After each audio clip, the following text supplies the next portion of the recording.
Sebenarnya ilmuwan sains dalam bekerja itu sama seperti detektif ya. Nah, dalam hal mengamati, bertanya, melakukan penyelidikan, mengumpulkan bukti-bukti lalu menyimpulkannya. Nah, cara kerja yang seperti itu disebut dengan metode ilmiah. Jadi metode ilmiah ini adalah cara atau pendekatan yang dipakai dalam penelitian suatu ilmu. Nah, metode ilmiah sendiri ini memiliki tahapan-tahapan, yaitu yang pertama, melakukan pengamatan atau yang disebut dengan observasi. Yang kedua, membuat hipotesis dan mengidentifikasikan variabel. Nah, hipotesis itu dugaan sementara ya. Kemudian yang nomor 3 ini membuat rancangan percobaan. Dan yang keempat, melakukan eksperimen atau percobaan. Dan nomor 5 ini mengumpulkan dan menyajikan data. Serta yang terakhir, menarik kesimpulan. Yuk kita bahas satu persatu.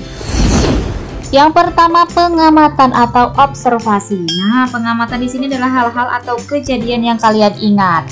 Nah, yang perlu kalian ketahui, pengamatan ini syaratnya menggunakan panca indera atau hasil pengamatan nantinya bisa diukur. Nah, Bude kasih contoh di sini. Bude akan mengamati ini pengaruh suhu pada pelarutan gula dan air. Nah, jadi suhu itu ada nggak sih kaitannya sama kelarutan gula dalam air?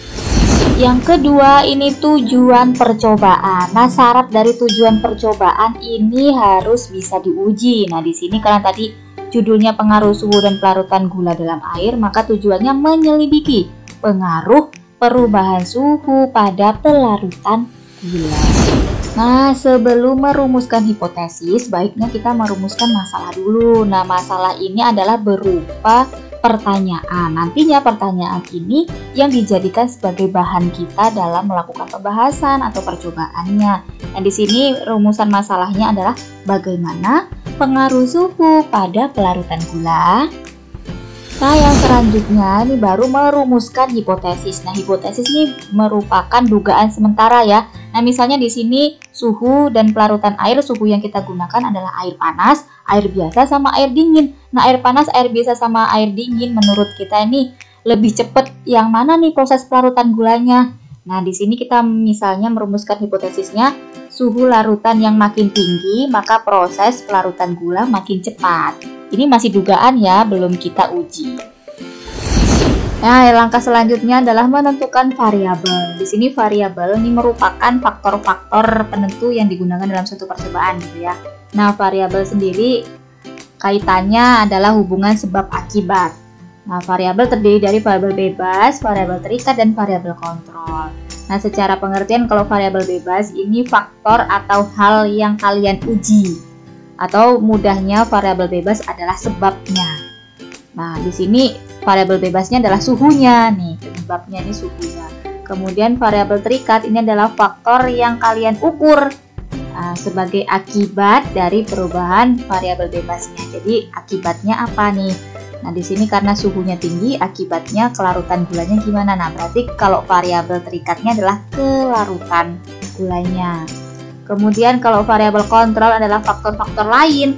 Nah, yang harus dipertahankan sama supaya eksperimen hanya menguji satu variabel saja. Nah, contohnya di sini gelasnya ukurannya harus sama, sendok yang digunakan juga harus sama, cara ngaduknya juga harus sama, seperti itu. Yang selanjutnya adalah alat dan bahan. Jadi kita juga harus menuliskan nih apa saja sih alat dan bahan yang digunakan dalam suatu percobaan.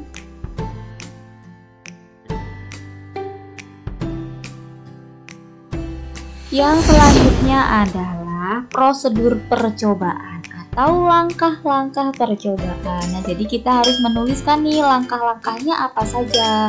Nah, misalnya di sini mulai dari menyediakan 3 gelas kaca dengan ukuran dan bentuk yang sama, menuangkan air panas pada gelas pertama, air biasa pada gelas kedua, dan air dingin pada gelas ketiga atau air es ya. Bla bla bla bla, selanjutnya silahkan dibaca sendiri seperti ini.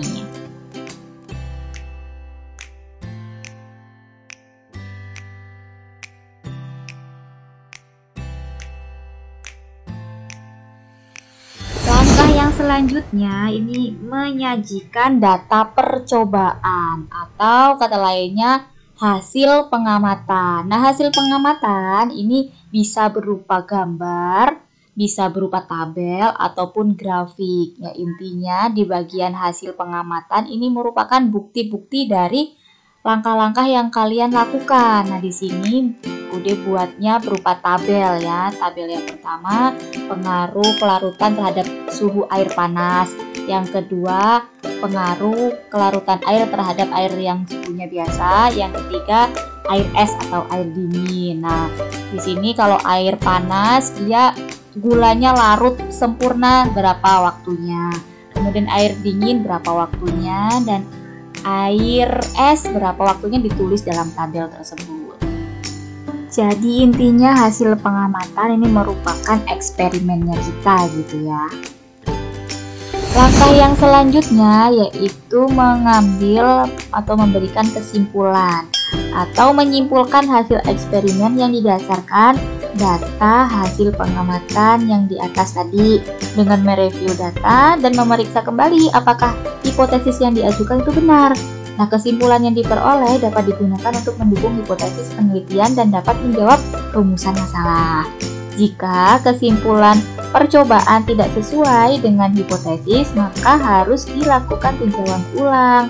Nah, kesimpulan ini merupakan jawaban dari rumusan masalah yang dituliskan di atas ya.